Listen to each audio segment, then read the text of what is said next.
Welcome to this week's real estate deal breakdown. My name is Greg Helbeck. I've been a house flipper, wholesaler, and landlord now for 10 years.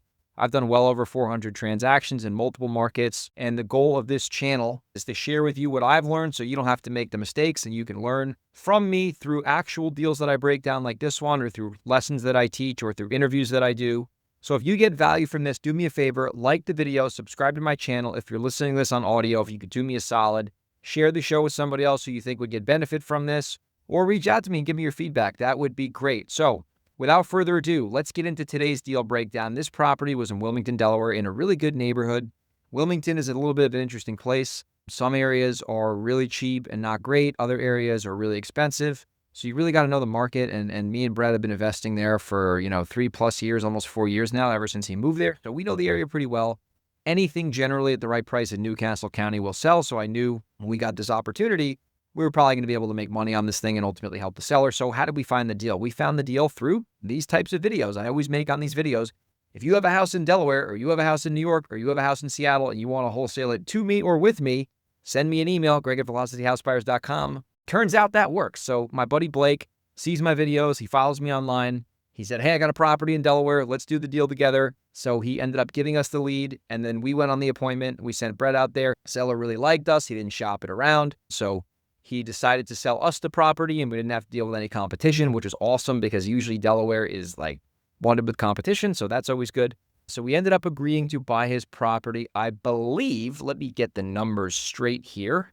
We got the property under contract for $147,500. And now this property needed some work. It was inherited from the seller's brother. And it was a Cape Cod house that needed a lot of love. So got under contract at a pretty good price. The seller was happy. We were happy. And on this one, I looked at the numbers with Brett. I talked with Blake about it. And we all decided in this case, probably makes the most sense to do an assignment, AKA wholesale it off to another investor.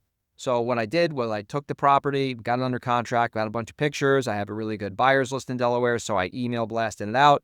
And one of my good buyers who I've sold a lot of properties to, my buddy Jack Carpenter, if you're watching this, you are the man, bro. He reached out. He said, I'll take it. Sight unseen. You don't got to show it. You don't got to worry about it. I said, that sounds like a deal to me. He offered me asking price. It closed like 3 weeks later. Easy peasy lemon squeezy. And I've worked with Jack in the past. I know he's a closer. I know he gets deals done. So anyway, at the end of the day, when we did all the numbers, we made a $27,500 assignment fee, literally flipping a piece of paper. And me and Brett were able to split that with Blake 50-50. He made $13,750. We made $13,750. Smooth deal, no drama, which doesn't always happen because a lot of times there's title issues and other BS that happens. But this one, that was not the case, which is awesome. So what are some lessons you can learn on this transaction that we did in Delaware that you can apply in your business, whether you're advanced or whether you're new? First lesson is this. When you're wholesaling houses, right, you really want to have a good relationship with your buyers. Now, I don't recommend you go out and start finding a buyer's list before you find deals because then you're just kind of wasting your time.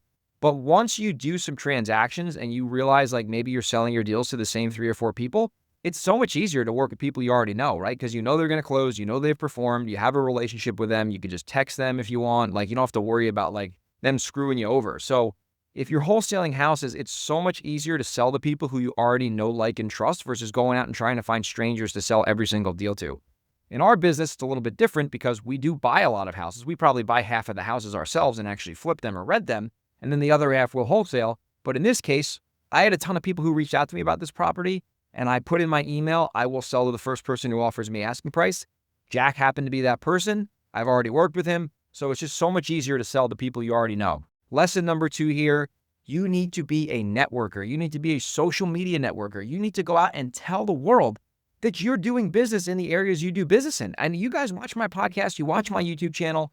We always say, or I always say, hey, if you're in the 3 areas I operate in and you have a house you either want to wholesale to me or wholesale with me, reach out to me. And people see that. And when they reach out to us and we make a deal happen and the numbers work, they get paid. It's a win-win situation. So the point here is collaborate with your followers, collaborate with your competitors. You could do so much more together versus always trying to go out and fight for your own scraps. So that's the second lesson here. The third lesson is that when you know an area really well, like how we know Delaware, It is so much easier to make quick decisions and get deals done fast because you know the numbers. Like, we know what the ARVs are in Delaware. We know what the repairs are most likely going to be. We know what buyers will pay for properties. And we know all that, right? So when you're in an area that you're really familiar with, it's just so much easier to transact real estate. It's so much easier to rent real estate. It's just when you have an idea on what's actually going on in that local area, it makes everything else so much smoother. We have the title companies, we have the attorneys, we have the contractors, we have the buyers, we have the vendors, or whatever the case might be. It's so much easier to do that. So I would say pick 1 to 3 areas that you really want to master and go hard in those areas versus trying to do deals all over in random places, because that can be potentially an operational mess. Hopefully you got value from this video, and I will make the plug one more time. If you're in Delaware or New York or Seattle, you have a house you want to wholesale to me or wholesale with me, send me an email, greg@velocityhousebuyers.com, or DM me on Instagram @grego37. Say you have a deal, and I can definitely give you an answer on it ASAP and let you know what the numbers are. And I'll see you on the next REI Deal Breakdown.